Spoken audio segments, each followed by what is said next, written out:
Welcome back to the channel, and this week we're going to do something extraordinary. A film that has expired well over 30 years, from 1989, from the former Soviet Union. It's a black and white film. I'm going to develop it in Rodinal. I've got to manually roll this film into an old canister and load it up into Kiev 4A. So there's a lot going on here, and there's a lot to go wrong. We're going to develop it with Rodinal, and hopefully we're going to get some images. So stick around and watch what happens.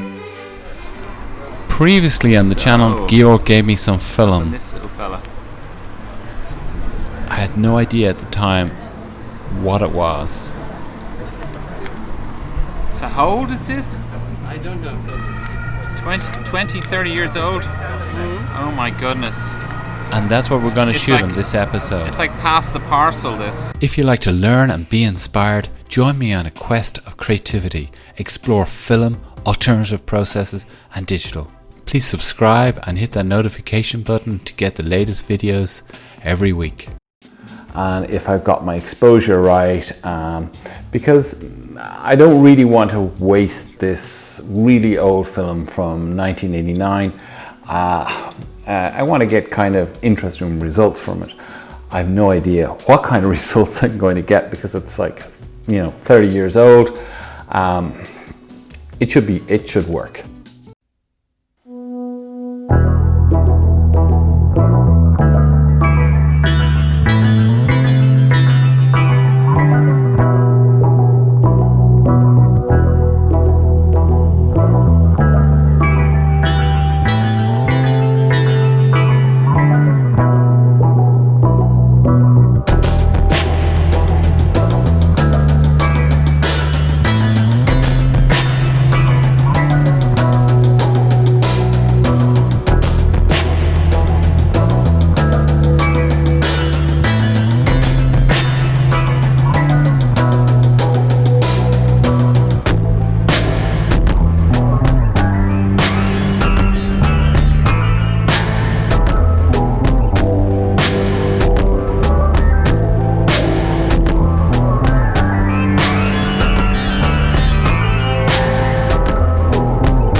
Most films and photographic paper still, work pretty well. Photographic paper really takes a long time for it to expire. Film depends on how it's stored, if it's stored in a warm place or a cool place. Also depends on the ASA. In this case, the ASA is 80, so it's not that sensitive. But if you're talking about like 400 ASA or 800 ASA, yeah, that degrades pretty quickly, and that's to do with I believe cosmic rays and stuff like that, even when you have stored it in the basement, because these rays actually come from outer space and they go through the Earth's atmosphere. They're basically a type of natural radiation, and this affects film.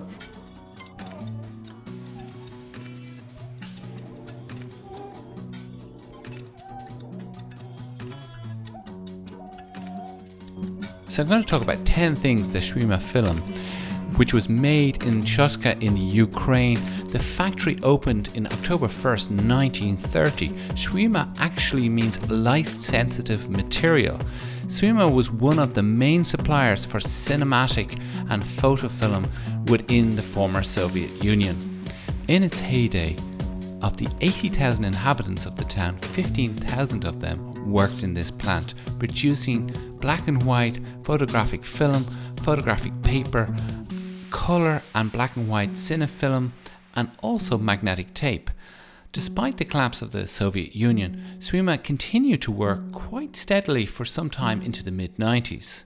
Now, the government decided to close the plant when they were just finishing up development of the DS100 photographic film. Supposedly this is similar in quality to the Japanese Fuji Superior film. So after that, Astrom took over some of the equipment from the Svema factory to produce similar lines and similar products. A modern Svema film is now produced from old equipment in New Jersey in the United States. The Film Photographic Project Store is the official US distributor of Svema branded film. So all is not really lost, you can still get the film. Has a really good lens on it. Now it is a Jupiter lens and it tends to be a little soft when it's fully opened, but I actually like that effect. It's actually quite cool. Now that my film is loaded up in my development tank and it's developing at the moment with my Spinomatic, I'm going to just show a little bit of the inners of the Kiev 4A.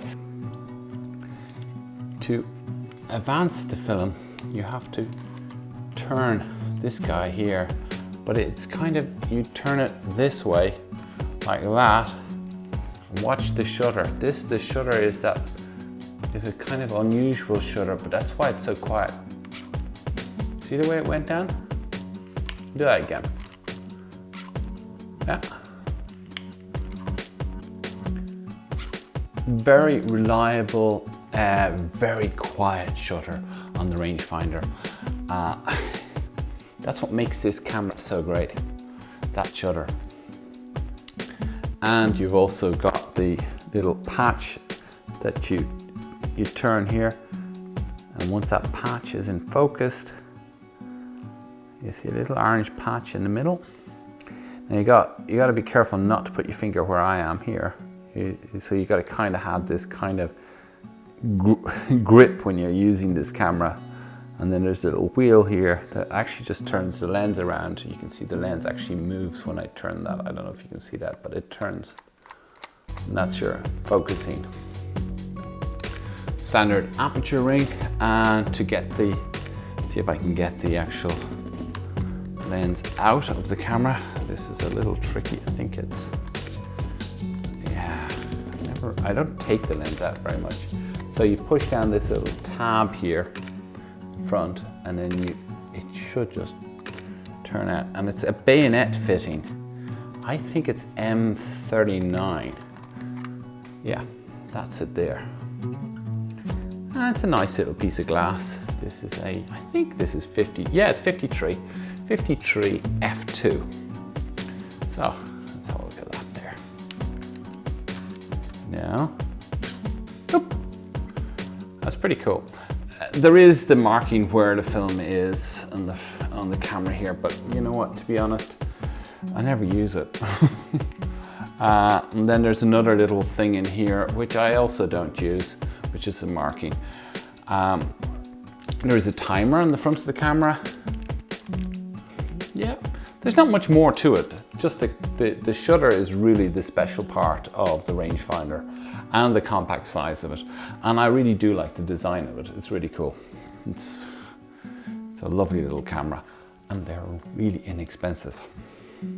So don't rush out and buy them and just to collect them. If you're going to rush out and buy one of these, go and use it, because they're really good to use. And there's a range of little lenses that go for this camera, and that's where it gets interesting, because some of those lenses are quite rare and can be quite expensive.